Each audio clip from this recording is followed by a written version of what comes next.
This is a big thrill for me to meet this man right here, Mr. John Saxon, an iconic actor who's been in so many great films, including a film you may have heard of called Enter the Dragon. So tell us a little bit about working on the film. You worked with, obviously, Bruce Lee, an icon, and from what I understand, quite the gentleman as well. I met him for the first time in person when I arrived in Hong Kong. And within a short time, he asked me to come to his house. I walked into his house. He walked into a room. It was a gym. And I looked at it, and I saw many of the same things that I had in my home gym or my garage gym at the time. So I said, wow, look at this, look at that. And then he had stuff all over the wall, books, I mean, maybe 100, all having to do with martial arts things and like that. But anyway, the long time, he suddenly, we were talking about all kinds of things, and he said, let me see how you do your sidekick. I said, okay. And he said, here. And he gave me a pad, you know.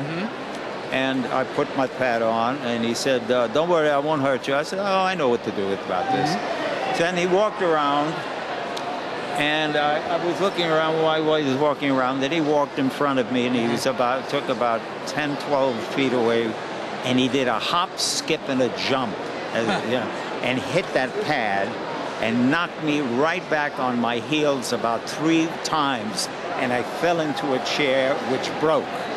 Wow. And I said, don't worry, I'm okay, I'm not hurt. He said, yeah, but you broke my chair. Nobody's ever broken that chair before. This was something that he would do constantly with everybody. All right, so now you got the picture. Yeah. You were starred in quite a few films. You've worked with all kinds of great actors. You worked with Marlon Brando, in fact, as well. Right. A movie came up called The Appaloosa, and I was asked to, see if I could play the part, and I did. I got the role.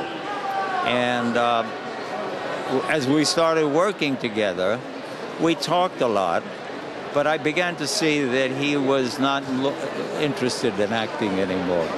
Really? Already by that point? Yeah, he was. He was. So I can't remember what the hell we did. Oh, I told him. I said, listen, because I was running around doing all kinds of things. I was promoting ideas about the script with him as well.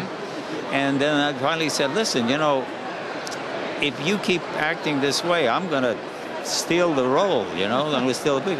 He said, who cares? Okay, so now you got the story about Bruce Lee and Marlon Brando. Yes. What else could I tell you? What else could you? Well, you also starred on an episode of $6 Million Man, so that must have been a bit of a change. I think I did more than one. Yeah. One in particular was the one, there's a picture of me, it was where I played the robot, right? And turned out to be an extraordinary episode. They even made models of this thing, I didn't know that. Yeah, I wish they'd have paid me for them. Yeah, that would have been, yeah. Sons of...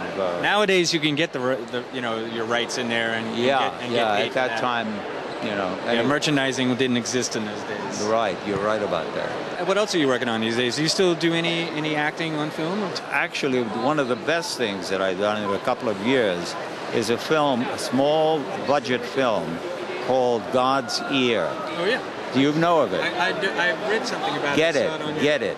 Yeah, God's Ear has won prizes from the East Coast to the West Coast to Bangkok to all over the world. So you're staying active as a working actor? I write, and as I mentioned, I do these other things that I'm planning to do, It's amazing. You've had an extraordinary... I've got a great script that I think I'm going to send out to somebody, and I would hope... I've written it. I hope to direct it, and hope somebody will buy it, because I think it's a very good story. Nice. Yeah, so you've stayed active over the many years. I mean, your career goes back into the 60s, in fact, or maybe even earlier. 50... I started at Universal Studio in 1954. Wow. First role about 56, nice. And since then. So since 1956, folks, this guy is going strong. for well over a half a century, longer than I've been alive. Thank you very much. How do you do it? How do you stay so vital? I stopped drinking. Good answer. Okay.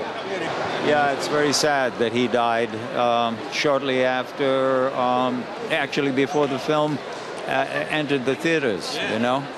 I think it's a crime. He never really got to see how much of an impact his work had. But you guys are here to at least carry it forward, right? All right. Okay. Pleasure meeting you, sir. Thank you.